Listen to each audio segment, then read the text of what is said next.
Usa ka 30 anyos nga security guard ang gidakop sa kapulisan human giakusahan sa pagpanunggab sa usa ka lalaki sa barangay komunal Davao City pasar alas 6 Domingo sa gabi, Mayo 31.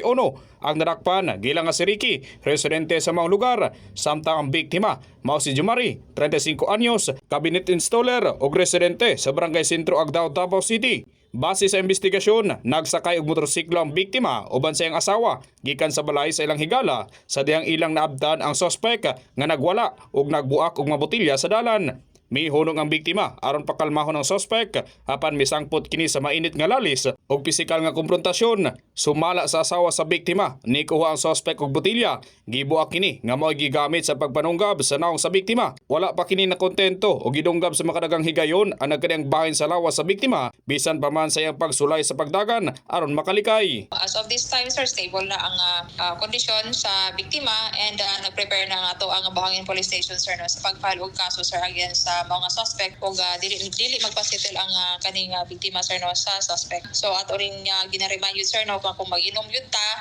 ibutang yun na permente sa tiyan o dili sa ulo para dili ta magmahay sa katapusan, sir.